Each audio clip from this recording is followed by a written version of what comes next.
جی قدرمنو کتونکو دا وخت زه ولاړ یم په حیات النور د چشمو دکان دی حیات ډاکټر صاحب دننه ناست دی او دا ګوره دا د هغې سره بیا بهر چې کوم زموږ ملګری دی د دې د چشمو دکان دی او په دې دکان کې چې کوم دی یو ډېر عجیبه غونډه کې هم یو لیست لګېدلی دی چې ډېر د دې سیمې دغه شاته د په دې سر باندې دا لیست ګورې نو په دې کې څه خلک داسې دی چې هغوی د دې علاقې ښه ټیک ټاک خانان هم دي او دغه هم دي خو د دې اجر نه چشمې وړي دي او مطلب دا چې تر اوسه پورې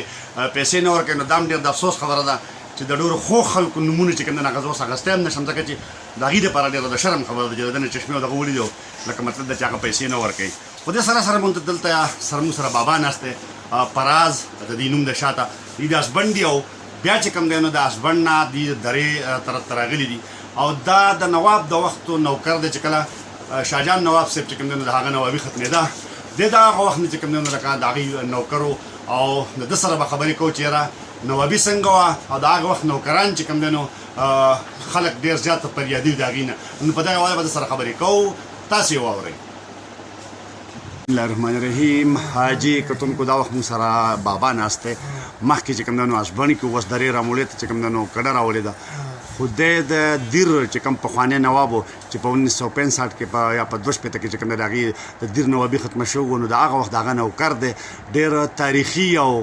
بزرګ دی د دې سره خپل یو ژوندی تاریخ دی او دا مشران زموږ نه چې کوم دی نو ضایع کېږي ځکه چې څومره عمر تېرېږي نو لکه دې مطلب زموږ مشران چې کوم دی نو د مري او د جومات په مخکې سب کې اوس هغه مشران پاتې نه دي کم چې د هغه وختونو بابا دا راته ووایه چې ستاسو عمر څومره دی او ستاسو لکه د نواب په حواله باندې څه معلومات لرئ د نواب په باره کې خو داسې معلومات لرو چې بس لکه د هغه مونږ نوکران او بس بیا چې زموږ نوکري ختمه شوله چې بیا یو ځای ته بل ځای ته لاړو که او نو اوس زه په اداره کې یم ناموړې اداره کې یم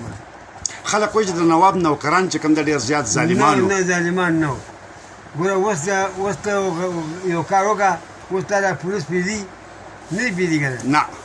داسې هغه هم نوابي وه یو خامخا چې یو ځای ته به لاړې نو دغه به دې کاوه تاسو څه قصه کوله چې نواب لاهور ته نواب چې لاهور ته یوړ که نه نو موږ ولا یو تحصیلدار درې صوبیداران لاړه نو موږ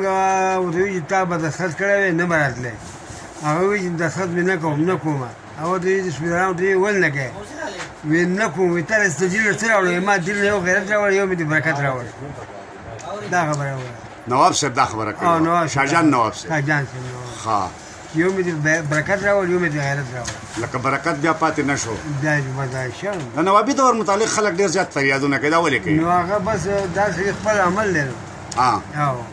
موږ ته ظلم نه دی کړی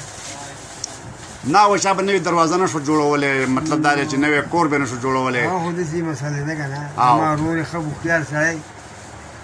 داسې دی چې تا یو سیاستي بل نه مني هغه وایه ښه د ځه وایه یو سیاستي بل نه مني که نه او دا داسې مسله یې ښه څنګه پوه پرې نه شو مجلې لکه چې اوس ته یو مشر یې اوس یو امپیه دی بل مني نه مني نه مني داسې نواب هم نواب ښه نواب مطلب دا چې په خپل سټیټ کې چې کوم د بل سړي بل سړی نه پرېښود که نه نه پرېښود او بیا چې کله دغه شو نو لکه ستاسو د نوکرانو څه دغه و دا تاسو څه محسوسول بیا موږ دا محسوس چې بس موږ بیا درې زره روپۍ راکړې په وخت کې چې موږ نوکري ختمه شوه او موږ ته یې ویل پولیسو کې لاړ شئ خو موږ نه تلو موږ جانګۍ نه اغوندو هغه وخت کې دا مسلې وې ښه لکه تاسو پتلون نه اغوستو لکه مطلب دا چې د هغې وجې نه پولیسو کې لاړ نه وئ دا پولیسو کې لاړ نه وئ ستا به اوس څومره عمر یاست یاره صرف څه ویم دا غیر ویل دي نو ښه خو لکه نواب جهاد هم پکې کړی دی خدای هم پکې راس هم کړي کوم جهاد له تللی وئ کشمیر غزا چې غزاګانې چې وي په پنسا کله وه پخوا چې نواب غزاګانې وي د نواب غزا له تللی کشمیر ته په کشمیر کې به کوم ښار کې وې کشمیر کې دا ډول او ډول نه بله هندوان سره هم جنګ کړی و په هغه وخت کې کومې ټوپکې استعمالېدې په هغه وخت کې بس دا یو بند یو پیتیانه او مارپور دا و ښه ستاسو سره کوم ټوپک و زموږ سره یو بند و موږ بیا مارپور راکړی و په میرپور کې ښه ډزې هم کړی وې پکې ولې شي داسې جنګ نه داسې ونه کوې ها ستاسو سره خو ډېر خلک نور هم تللي هلته کې په زموږ دې سره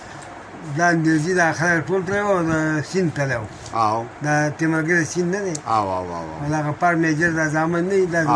دا غفار زموږ میجر وو ها ها کچې شوې دا کله شوې ده او ټیک شو هلته خو لکه بدرکوټ کې لکه مطلب د جادیرام ده لکه د روجیانو کوم په هغه وخت کې خلک مړ دی که نه مړ وه هغې باندې برول او دیر ها. دا پې تباه شوي وو ها زه ټیک شو بابا ډېره مهرباني الله دې ژوندی لره خوشحاله اوسې او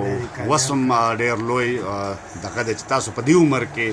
چې کوم دی نو لکه ګرځئ او راځئ الله دې د مرګه پورې چې کوم دی نو خوشحاله او ژوندی ساته انسانانو د محتاجانو د الله په امان